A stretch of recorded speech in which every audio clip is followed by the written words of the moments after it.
Hello, कैसे हो आप साहब। तो मेरे ख्याल से आपने अभी तक 2 लेक्चर देख लिए होंगे अच्छे से एकदम केमिकल बॉन्डिंग के और इसको निपटा लिया होगा। ठीक है, मैं आशा करता हूँ कि आपने किया रहेगा। कर लेना, ना किया हो तो उसके बाद ही ये देखना, बिकॉज अभी हम लोग सारी की सारी बातें आयोनिक बॉन्डिंग के ऊपर करने वाली है। और आयोनिक बॉन्ड क्या होता है, क्यों होता है, ये ऑलरेडी लास्ट के 2 लेक्चर में हम बहुत अच्छे से डिस्कस कर चुके हैं। तो वो देख लेना और ये भी देख लेना। ठीक है, तो आज का है हमारा लेक्चर नंबर 3। केमिकल बॉन्डिंग का लेक्चर नंबर 3 हमने रखा है ionic solid and lattice enthalpy के लिए। आज का हमारा टॉपिक है mainly ionic solids and lattice enthalpy. Ionic solid and lattice enthalpy. ठीक है, समझते हैं क्या होता है क्या नहीं। कोई भी आयोनिक सॉलिड होता है तो वो बनता है किससे, आयंस से। और कौन से आयन से? तो ionic solid is a solid which is form by formation of cations and anions. और इन दोनों के बीच में क्या होता है, बॉन्ड होता है। और ये बॉन्ड क्या होता है, आयोनिक बॉन्ड। तो ऐसे सॉलिड जिनका कटायन और अनायन के बीच में जो बॉन्ड बना है वो आयोनिक बॉन्ड की वजह से बना है, उनको बोलते हैं, हम क्या बोलते हैं, आर कॉल्ड एज, ए का मतलब होता है ऑल्सो नोन एज, या और कॉल्ड एज क्या होता है, आयोनिक सॉलिड। ऐसे लोग को हम लोग क्या कहते हैं, आयोनिक सॉलिड। अब हमें इनके बारे में विस्तार में थोड़ी चर्चा करनी है। जैसे हमारे कौशल भाई साहब थे, तो कौशल ने अपना मस्त एक थियरी दिया था आयोनिक के ऊपर। उसने बोला था आयोनिक बॉन्ड इतनी आसानी से बन सकता है कि कोई कटायन और अनायन कितनी आसानी से इलेक्ट्रॉन निकाल लेता है या ले लेता है। The formation of ionic bond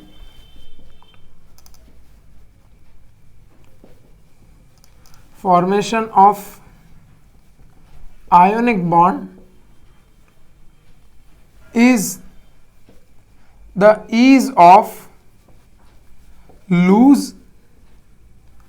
or gain of electron। कौन कितनी आसानी से इलेक्ट्रॉन ले लेता है या लूज कर देता है, उस पर डिपेंड करेगा आयोनिक बॉन्ड कितनी आसानी से बनता है। जैसे मान लो कोई मेरे पास एक मेटल M नाम की वस्तु थी, गैसियस स्टेट में पड़ी होती है, सारी किसी रिएक्शन किस में होती है, गैसियस स्टेट में। और इसने अपने अंदर से एक इलेक्ट्रॉन निकाल लिया। जैसे इलेक्ट्रॉन निकालेगा इस पर चार्ज क्या आएगा, प्लस। ऑलरेडी पूरी चर्चा मैं कर चुका हूँ लेक्चर नंबर 1 में, आप देख सकते हो। फिर मान लो यहाँ पे Xg है और इसने वो इलेक्ट्रॉन, यहाँ से जो इलेक्ट्रॉन निकला था उसने वो इलेक्ट्रॉन एक्सेप्ट कर लिया। तो कोई इलेक्ट्रॉन एक्सेप्ट करता है उस पर चार्ज क्या आएगा, माइनस। अब यहाँ पे एक चीज आती है, थोड़ा टाइम में बताऊंगा, अभी आप सुनते रहिए। अब ये दोनों क्या होंगे, कंबाइन होंगे और क्या बनाएंगे, M, ये वाला और ये वाला, तो M प्लस। अभी ये देखो, अब सवाल ये कहाँ से आ गया, तो जब हम इसको ऐड करते हैं तो इलेक्ट्रॉन से इलेक्ट्रॉन मर जाएगा, उसी प्रकार से होता है। तो M प्लस गैसियस स्टेट में plus X minus gaseous state में। नहीं समझ में आया क्या किया, देखो इसको डिवाइड करना, आई मीन ऐड करना, डिवाइड नहीं ऐड करना, माय मिस्टेक। ऐड करने से क्या होगा कि यहाँ का इलेक्ट्रॉन खत्म हो जाएंगे। ये दोनों तो न्यूट्रल है तो इनका कुछ काम नहीं रहेगा, बचेगा कौन से, ये वाले। तो M प्लस और X माइनस, इन दोनों से क्या मिलके बनेगा हमारा, देखो प्लस माइनस एक दूसरे को चाहेंगे तो MX गैस बनेगा। और इससे फिर हम क्या बना लेंगे, MX सॉलिड। अब ये जो सॉलिड यहाँ पे निकल के आया ना, इसी को हम कहते हैं आयोनिक सॉलिड। इसी को क्या कहते हैं हम, आयोनिक सॉलिड। ये S का मतलब क्या है, सॉलिड। तो कोई भी कंपाउंड को गैस से सॉलिड में कन्वर्ट कर देते हैं तो वहां पे जो एनर्जी लगती है वो एनर्जी होती है एक प्रकार की। और जब ये सॉलिड बन जाता है तो उसको हम क्या कहते हैं, आयोनिक सॉलिड। कब कहेंगे आयोनिक सॉलिड, जब आयंस के बीच में क्या बने, आयोनिक बॉन्ड। क्या बने, आयोनिक बॉन्ड, तब उसको कहते हैं हम क्या, ये है ionic solid, it is an ionic solid. 2 बातों का यहाँ पे जिक्र कर रहा हूं मैं। सबसे पहली बात है कि एक आती है आयोनाइजेशन, आपकी किताबों में Z लिखा है, एंथैल्पी और एक होता है electron gain enthalpy. Ionization enthalpy और इलेक्ट्रॉन गेन एंथैल्पी। कभी भी एंथैल्पी वर्ड यूज हो ना तो समझ जाना कुछ एनर्जी या हीट एनर्जी के रिलेटेड कुछ बातें चल रही है। ठीक है, एनर्जी या फिर हीट एनर्जी के रिलेटेड बातें चल रही है। समझते हैं थोड़ा। आयोनाइजेशन एंथैल्पी जो होगा या आयनाइजेशन जो एनर्जी होगी वो हमेशा हमेशा कौन सी होगी? एंडोथर्मिक। आपके सामने वापस दो विकल्प आ चुके हैं, एंडोथर्मिक,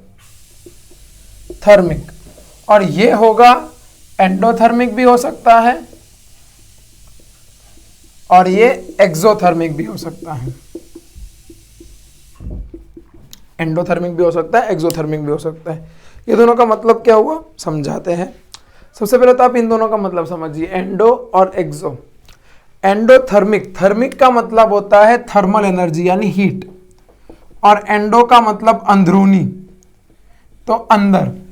तो ऐसी रिएक्शन जिसमें हमें हीट एनर्जी देनी पड़े, हीट एनर्जी देनी पड़े, जैसे कि आप हमेशा इसको ऐसा समझ लीजिए कि आपको अगर मैं हीट एनर्जी दूं तो कौन सी होगी? ये एंडोथर्मिक। और अगर आपसे मैं हीट एनर्जी लूं, आपसे मतलब आप अंदर से निकाल रहे हो हीट एनर्जी पसीने या कोई भी रूप में, तो उसको हम क्या कहेंगे? उसको हम कहेंगे एक्सोथर्मिक। क्या बोलेंगे? एक्सोथर्मिक। ठीक है। अब इसके बाद आता है हमारे दो और विकल्प। एक आता है एंडोथर्मिक और एक आता है एक्सोथर्मिक। ये भी समझते हैं हम।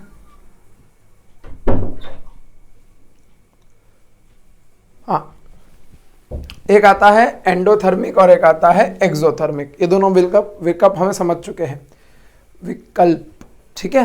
अब हमें समझना है इलेक्ट्रॉन गेन एंथैल्पी क्या होता है और आयनाइजेशन एनर्जी क्या होती है, आयनाइजेशन एंथैल्पी क्या होता है। यहाँ पे मैं आपको खाली झलक दे रहा हूँ। ये पूरी की पूरी हम दोनों के दोनों चीजें हम पढ़ेंगे किसमें? अपना ये पीरियड टेबल चैप्टर नंबर मेरे ख्याल से 7 है। ठीक है, तो उसमें हम देखेंगे। समझते हैं। आयनाइजेशन एनर्जी का मतलब होता है, आयोनाइजेशन एनर्जी का मतलब होता है the minimum amount of energy required, the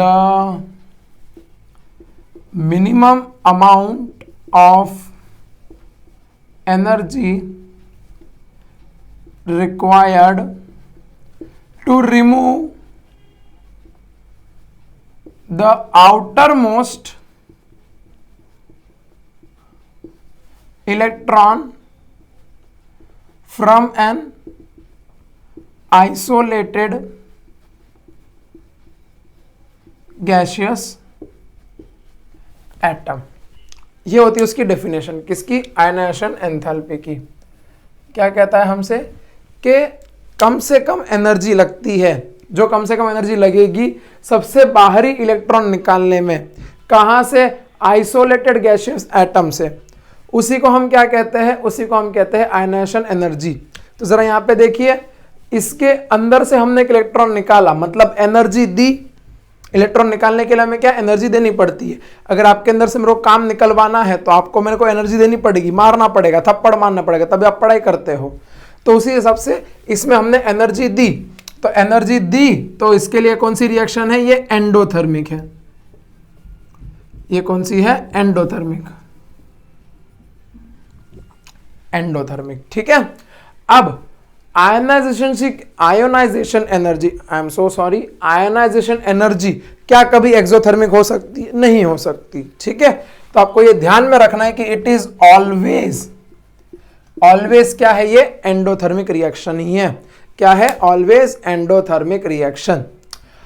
अब इलेक्ट्रॉन गेन एंथैल्पी क्या होता है? तो इलेक्ट्रॉन गेन एंथैल्पी ये होती है कि the minimum amount of energy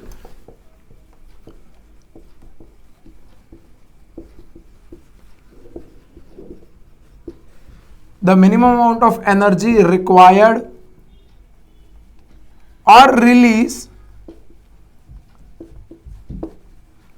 to the minimum amount of energy required or release to add an electron in an isolated gaseous atom.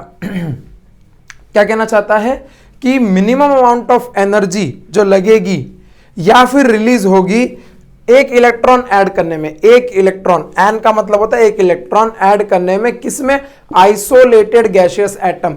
अब ये क्या होता है सर, ये तो आपने बताया नहीं, आइसोलेटेड गैसियस एटम।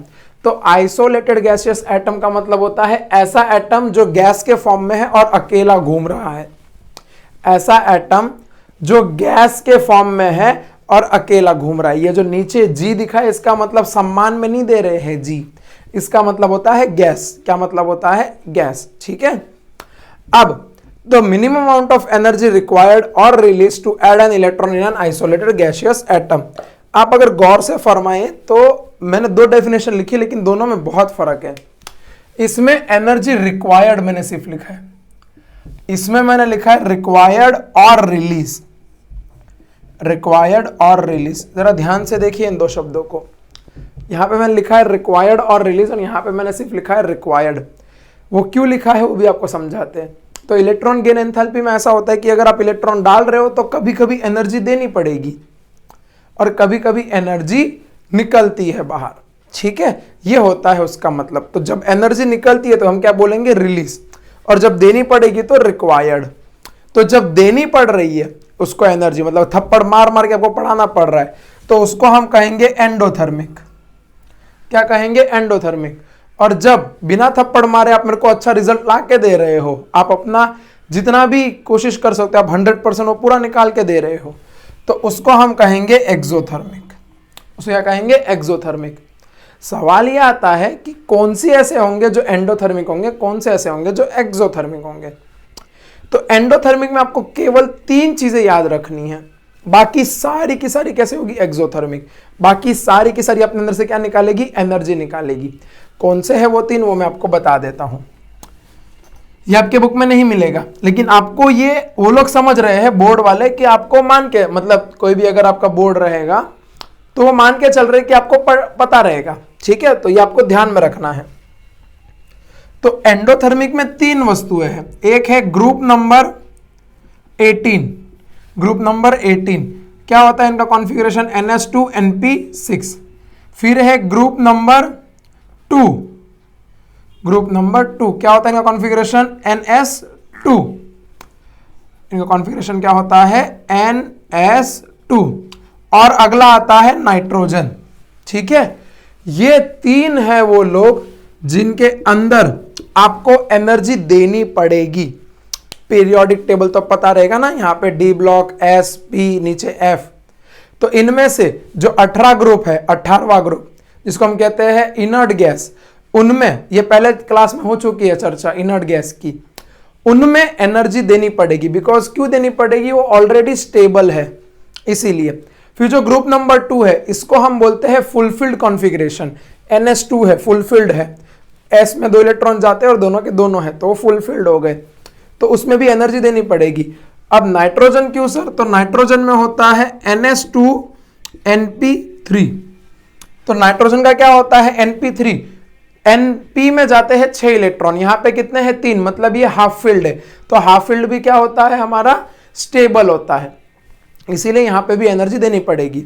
अब जाहिर सी बात है आपके मन में एक सवाल आया रहेगा कि सर तो ग्रुप जो नाइट्रोजन जिस ग्रुप का है वो पूरा का पूरा ग्रुप क्यों नहीं, आपने सिर्फ नाइट्रोजन क्यों लिखा?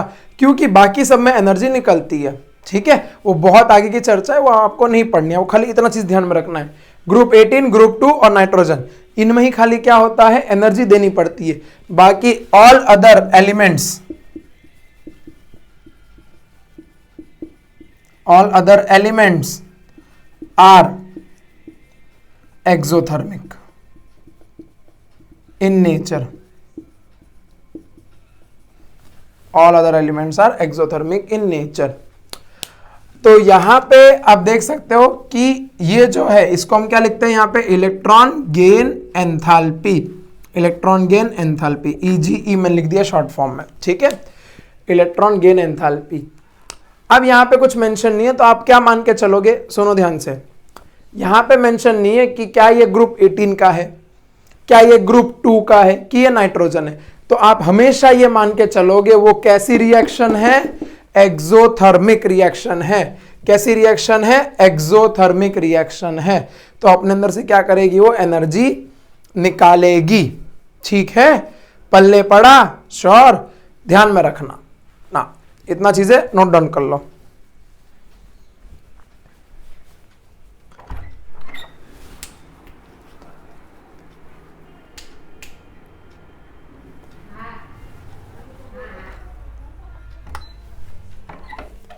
चलो आगे बढ़े।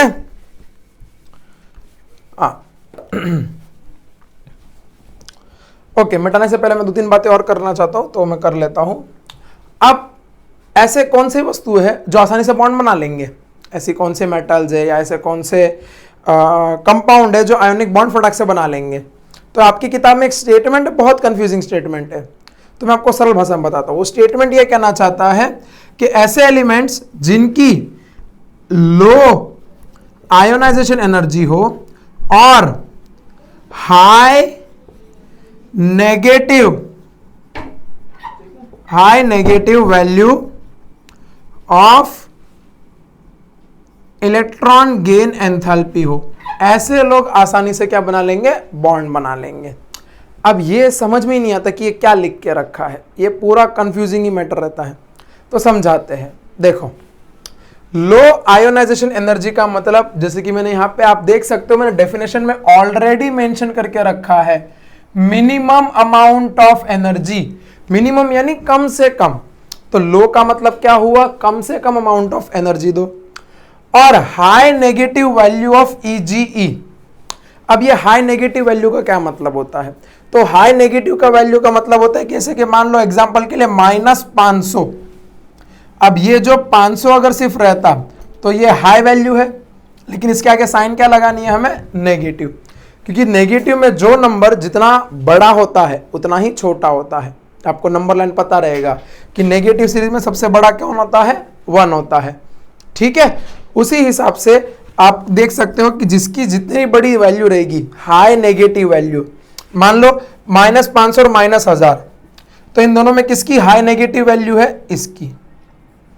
हाई नेगेटिव वैल्यू की बात कर रहा हूं मैं, हाई नेगेटिव नंबर की नहीं, -1000 और ये -500। ठीक है, तो इस हिसाब से पूरा का पूरा खेल चलता है। आगे बात करते हैं हम लोग अभी धीरे धीरे। तो इसीलिए कहा है कि जब इन दोनों मिलेंगे तो ये आसानी से बॉन्ड बना लेंगे। सर नहीं है समझ में, अरे बता रहे। अब ये कंपाउंड आपको लेंगे, आपका सबका चाहिए था नमक, और फिर इसमें चर्चा करेंगे।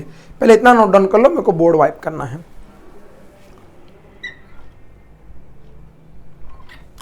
कर लिया, चलो।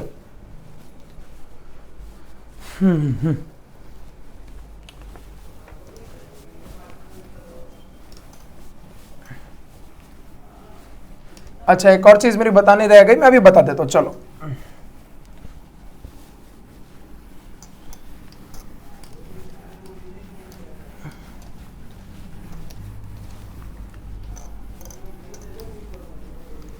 बताता हूं।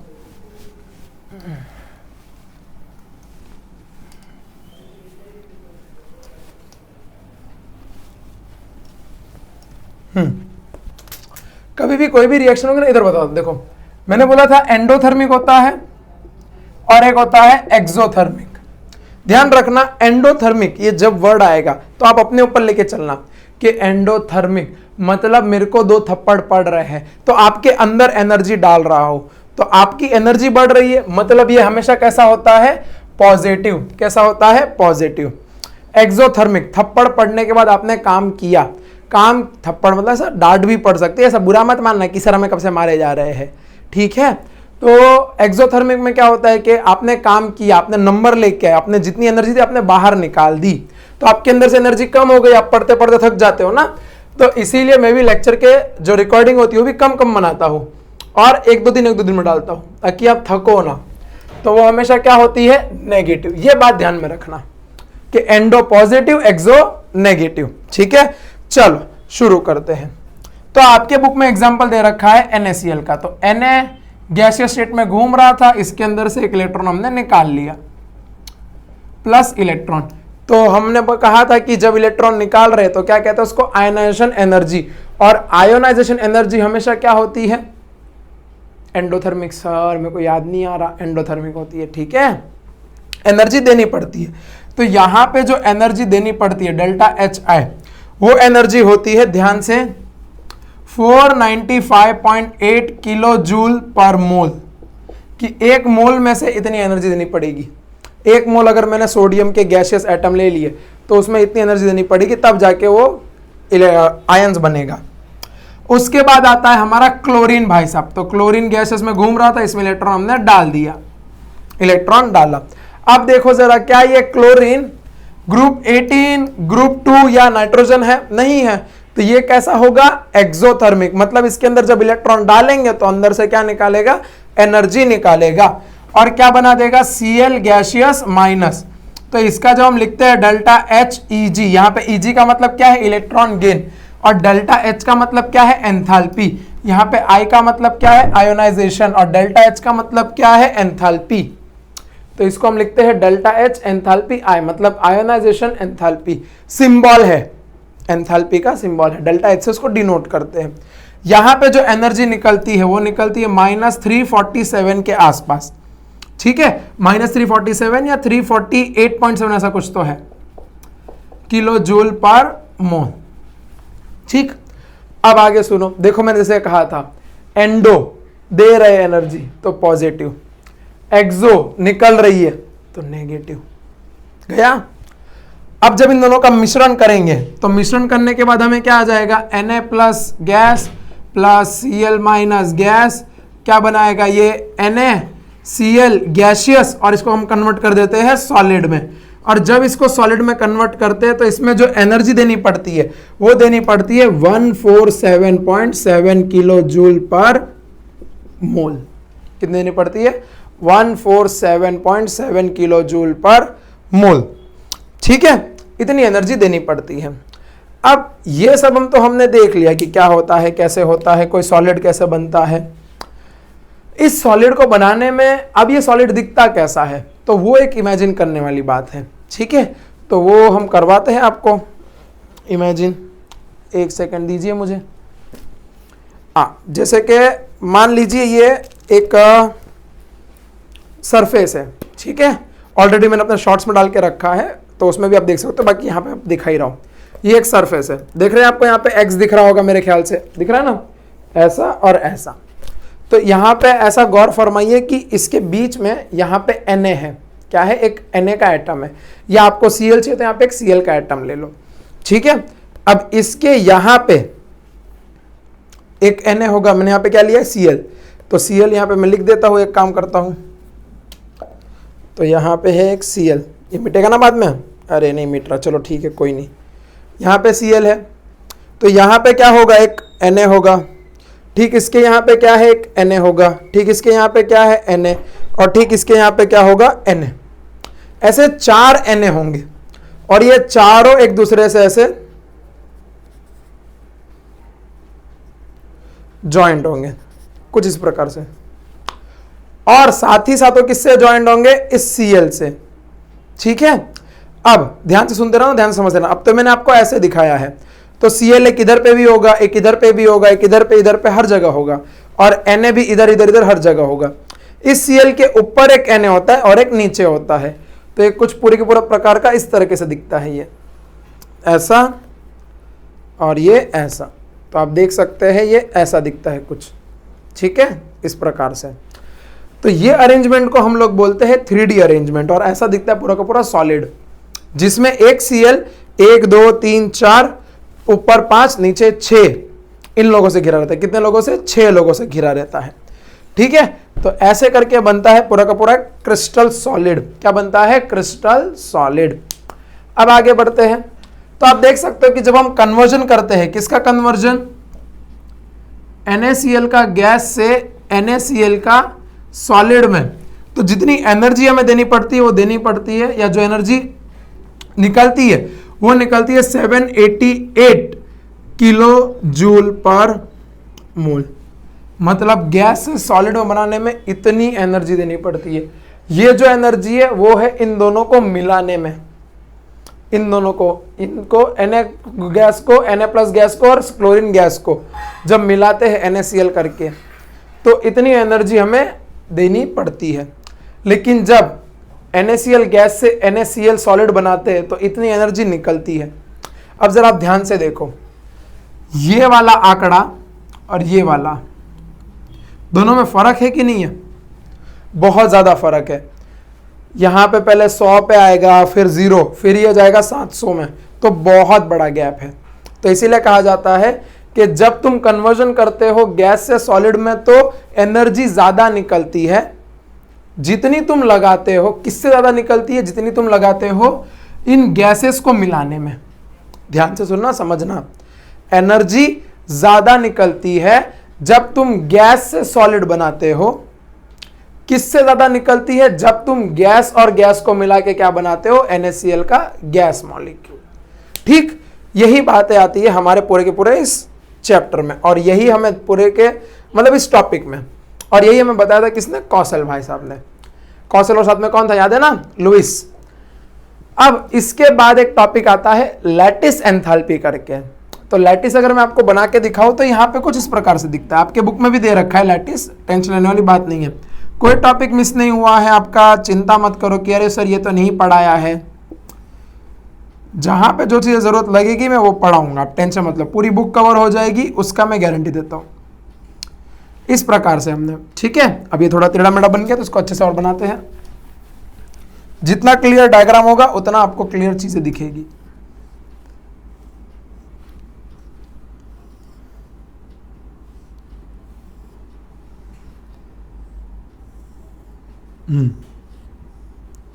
ठीक है, चलो देखो, ये कुछ हमने कहाँ बना लिया है क्या? क्यूब। तो मान लो यहाँ पे है एक एटम, मान लो यहाँ पे है, यहाँ पे है, यहाँ पे है, यहाँ पे है, यहाँ पे है, यहाँ पे है, यहाँ पे है, क्योंकि एक क्यूब के 8 कोने होते हैं। यहाँ पे मान लो Na है तो उसके बाजू में क्या होगा? Cl। तो यहाँ पे N है तो यहाँ पे क्या होगा? Cl। Na प्लस प्लस, यहाँ पे N है तो यहाँ पे क्या होगा? Cl। यहाँ पे Cl तो यहाँ पे क्या होगा? Na plus. ठीक उसी तरीके से यहाँ पे N है तो यहाँ पे Cl, यहाँ पे Cl तो यहाँ पे Na, यहाँ पे Cl तो यहाँ पे Na, और यहाँ पे N है तो यहाँ पे Cl माइनस। आप देख सकते हो ऑल्टरनेट पोजीशन है, और इसके बाद यहाँ पे भी एक बगल में क्यूब होगा, एक यहाँ पे भी क्यूब होगा। तो अगर बनाए तो कुछ इस प्रकार से बनेगा।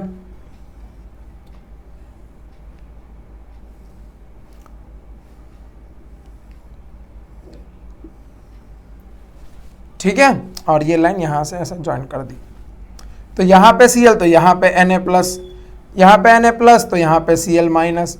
अब ये हो गया, तो यहाँ पे क्यूब है तो इसके ऊपर भी क्यूब होंगे और इसके नीचे भी क्यूब होंगे। तो आप देख सकते हो अगर मैं बनाऊं तो कुछ इस प्रकार से बनेगा। ये कहाँ बना है? यहाँ पे बनाते, चलो ये यहाँ पे यहाँ पे और ये यहाँ पे।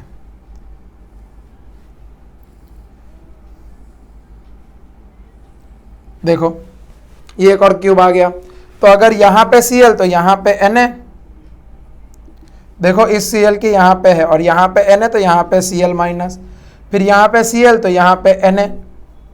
ऑल्टरनेट पे लगाते जाना है बस। यहाँ पे Na तो यहाँ पे Cl माइनस, यहाँ पे Cl माइनस तो यहाँ पे Na प्लस। अब आप कोई भी एक Na को पकड़ लो। मान लो मैंने इस वाले Na को पकड़ा, यहाँ वाले इस वाले Na को पकड़ा। इस Na के लाइन पे चलते रहो, यहां से चलो क्या आपको एक क्लोरीन मिला, इस Na के लाइन से ऊपर चलो क्या आपको दूसरा क्लोरीन मिल गया, इस Na के लाइन से चलो क्या आपको तीसरा क्लोरीन मिल गया, इस Na के नीचे चलो क्या आपको चौथा क्लोरीन मिल गया। राइट। अब ध्यान से देखो, ये तो मैंने 2D में बनाया, 3D में भी तो और आगे होगा। तो एक क्लोरीन ऐसे आगे की तरफ भी आएगा, आगे की तरफ मतलब ऐसे, अरे एक पीछे है तो एक आगे भी होगा। राइट। और एक क्लोरीन इस तरफ है तो एक क्लोरीन इस बगल वाले का भी होगा। टोटल कितने हुए? 6 हो गए। देखो मैंने आपको गिना दिए हैं, 1 2 3 4 5 पीछे और 6 बाहर। इस प्रकार से पूरा का पूरा लैटिस फॉर्म होता है। अब आते हैं हम लोग लैटिस एंथैल्पी पे। आप एकदम लैटिस एंथैल्पी समझने में लमाले हो चुके हो। लैटिस एंथैल्पी में आपको इसमें समझाता हूं। देखो लैटिस एंथैल्पी वो वस्तु होती है कि ये लैटिस को तोड़ने में हमें कितनी एनर्जी देनी पड़ रही है, उसी को हम कहते हैं लैटिस एंथैल्पी। सर समझ में नहीं है, थोड़ा और समझाओ। देखो ये एक बॉन्ड है Na और Cl का, आपको मेरे ख्याल से दिख रहा है ना स्ट्रक्चर इजी से। आप सुनते रहो, समझते रहो, आपको समझ जाएगा। NaCl का एक स्ट्रक्चर दिख रहा है, ये बॉन्ड दिख रहा है NaCl का, ये वाला। ये वाला NaCl, कोई भी बॉन्ड पकड़ लो, आपको दिख रहा है ना Na और Cl के बीच में, इस बॉन्ड को जब हम तोड़ देंगे, ध्यान से देखना, देखो एक बॉन्ड तोड़ दिया मैंने, तो कुछ एनर्जी लगेगी। अगर आपको दो लोगों के बीच का बॉन्ड तोड़ना है तो आपको कुछ ना कुछ तो खुसर पुसर करना पड़ेगा ना, किसी में आग तो डालनी पड़ेगी, तभी दोनों के बीच में झगड़ा होगा। ठीक उसी प्रकार से आप यहाँ पे आग डालोगे तभी इन दोनों में झगड़ा होगा, तभी ये दोनों एक दूसरे क्या करेंगे, बॉन्ड तोड़ देंगे। ये एक बॉन्ड तोड़ा, फिर आपने ये वाला एक बॉन्ड तोड़ दिया, ध्यान से देखते जाना, अभी पूरा का पूरा एकदम खत्म हो जाएगा कॉन्सेप्ट। फिर ये बॉन्ड तोड़ दिया, फिर यहां से ये बॉन्ड तोड़ दिया, ठीक है। अब और बॉन्ड तोड़ते हैं, ये वाला तोड़ दिया, फिर ये वाला बॉन्ड तोड़ दिया। अब अगर आप ध्यान से देखो, ध्यान से, ये वाला Na और ये वाला Cl फ्री हो गए, आजाद हो गए। देखो किससे भी बॉन्ड नहीं बनाए ये लोगों ने, ये देखो यहाँ पे किससे भी बॉन्ड नहीं बनाया, और इसने भी देखो किससे बॉन्ड नहीं बना, ये खुले हो गए, ये अलग अलग अभी घूमेंगे। फिर यहाँ पे बॉन्ड तोड़ दो, मैं भी सारे बॉन्ड अभी तोड़ रहा हूँ, ठीक है, एक एक करके देखो ऐसे, हाँ अभी सारे के सारे बॉन्ड तोड़ रहेंगे, ये भी तोड़ दो, ये भी तोड़ दो, सब सब सब सब सब सारे बॉन्ड तोड़ दो ऐसे।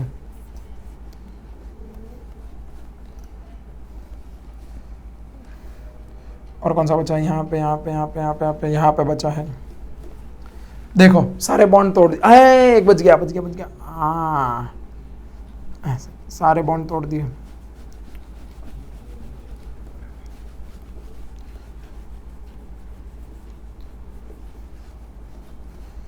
आप देख सकते हो सिर्फ आपको बोर्ड में अभी NaCl अलग अलग दिख रहे होंगे, ये भी मिटा देता है मैं आपको ताकि और अच्छे से क्लियर हो जाए। मजे नहीं आ रहे मेरे को, ठीक है, हाँ आपको पढ़ाने के लिए ऐसा करना पड़ता है, वरना मेरे भी हाथ देखो गंदे हो रहे। चलो देखते हैं, कोई नहीं, वो तो मेरी नानी ने बना के गए हैं दुस्तर, तो उससे पूछ लेंगे, लेकिन ऐसे थोड़ा ये आपको फील आ जाएगा कि क्या किया है।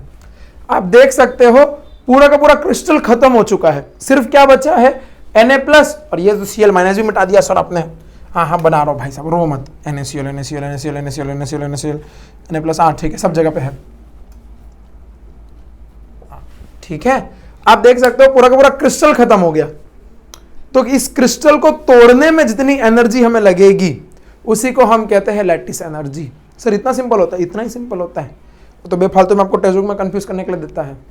इस लैटिस को तोड़ने में जितनी एनर्जी लगेगी उसी को कहते हैं लैटिस एनर्जी। अब एक और चीज आती है कि लैटिस एनर्जी और लैटिस एंथैल्पी दोनों अलग अलग है, नहीं, लैटिस एंथैल्पी कहते हैं या तो लैटिस एनर्जी कहते हैं। हाँ एक चीज ये आती है कि कितना बड़ा लैटिस होना चाहिए सर, हमें ये तो पता होना चाहिए कि इतना इतना इतना इतना कितना होना चाहिए, तो वो होना चाहिए 1 मोल। कितना होना चाहिए 1 मोल। सर 1 मोल कितना होता है 6.022 इंटू 10 की पावर 23। इतने सारे उसके अंदर NaCl के मॉलिक्यूल्स होने चाहिए, और इनको तोड़ने में जितनी एनर्जी लगेगी इस हिसाब से उसको हम कहते हैं लैटिस एंथैल्पी। तो डेफिनेशन क्या कहता है लैटिस एंथैल्पी का, the minimum energy required to break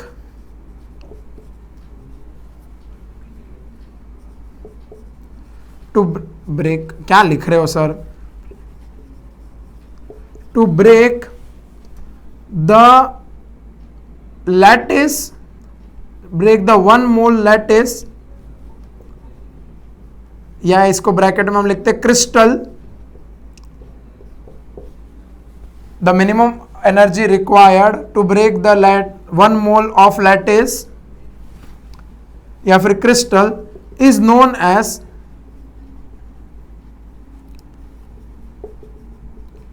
lattice energy, is known as lattice energy। क्या कहते हैं उसको हम, lattice energy। आ रहा है ना समझ में, चलो बहुत बढ़िया। अब आगे चलते हैं थोड़ा, लैटिस एनर्जी तो हो गई। अब हम आते हैं हमारे मेन आज के, मतलब जो आपको चीज़ें याद करवानी है वो वाली वस्तुओं पे। टेप लिया, चलो चलो कॉपी कर लो कॉपी कर लो कॉपी कर लो। ये लैटिस अगर आपको चाहिए तो थोड़ा रिवाइंड करके आप बना सकते हो, बना लो। बना लिया, चलो भैया।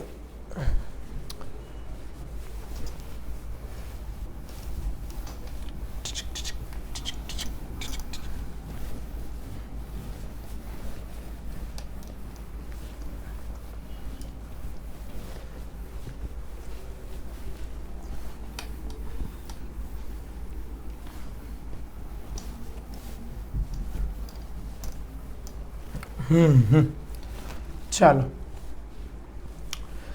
अब कुछ चीजें आती है तो वो मैं यहाँ पे कंपाउंड वगैरह बना लेता हूं। कंपाउंड और एनर्जी या एंथैल्पी, एंथैल्पी पर मोल, जिसको हम लिखते हैं किलो जूल पर मोल। कुछ कंपाउंड्स आपके सामने, जैसे एक है LiCl, फिर दूसरा आता है NaCl, फिर अगला आता है BeF3, BeF2 है मेरे ख्याल से, BeF2, फिर आता है CaCl2 और फिर आता है AlCl3। ठीक है, इन सब की जो लैटिस एनर्जी आती है वो आपको ध्यान में रखनी है, याद हो तो ठीक, वरना ध्यान में रखो। इसकी आती है 833, सोडियम क्लोराइड की आती है 788, BeF3 की आती है मेरे ख्याल से 3020, 3020, CaCl2 की आती है 2258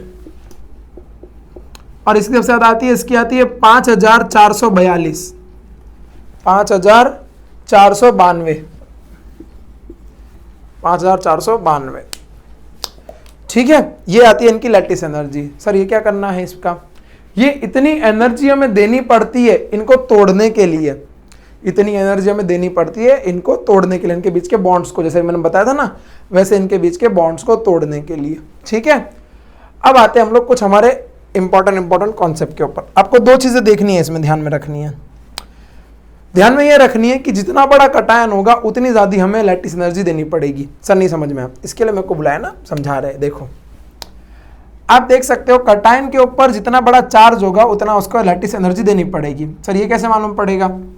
एक क्लोरीन लेता है माइनस चार्ज, तो कितने क्लोरीन है? 3, तो 3 के ऊपर कितना चार्ज हुआ? 3 के माइनस, तो उसको कौन हैंडल कर रहा है? Al, और Al के ऊपर आपको सबको पता रहता है कितना चार्ज होता है, Al+3। ना पता हो तो अभी आगे पढ़ेंगे, बहुत हमारे पास अभी बाकी है पढ़ने के लिए। कैल्शियम का होता है Ca+2, क्योंकि ये सेकंड ग्रुप का होता है, ये होता है 13th ग्रुप का, और ये होता है 2Cl-, ये टूटता है Be+2 और 2F- में, ये टूटता है Na+Cl- में, ये टूटता है Li+Cl- में।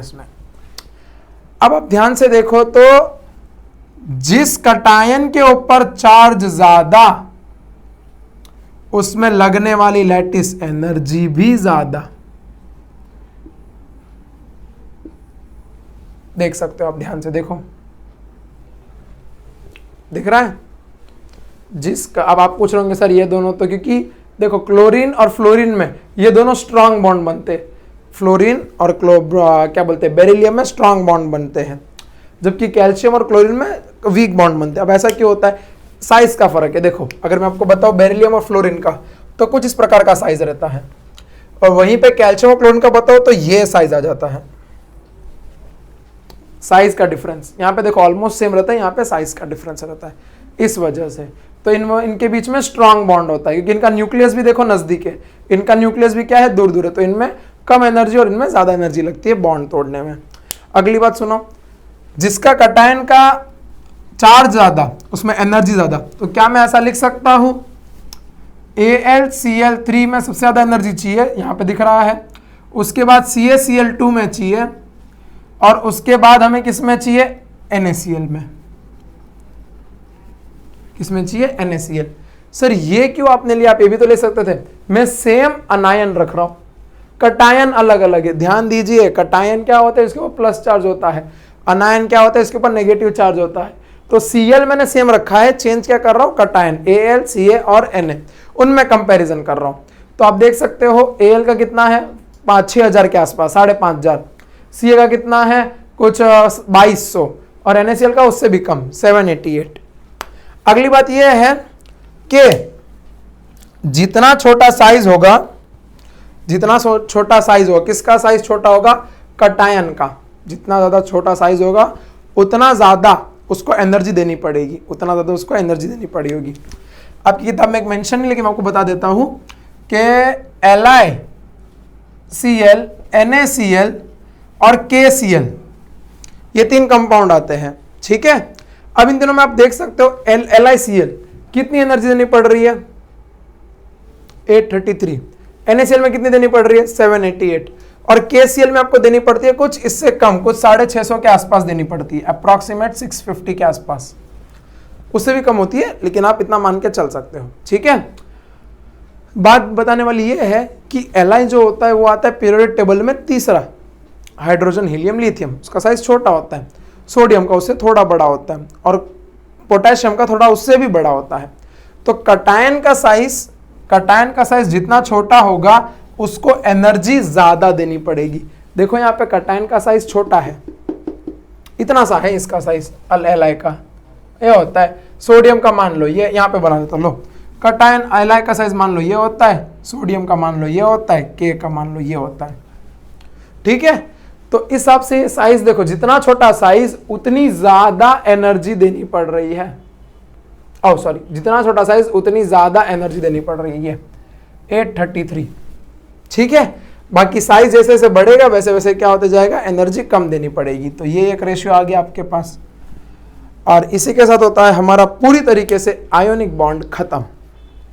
ठीक है, अब कल से हमारा शुरू हो जाएगा कोवेलेंट बॉन्ड।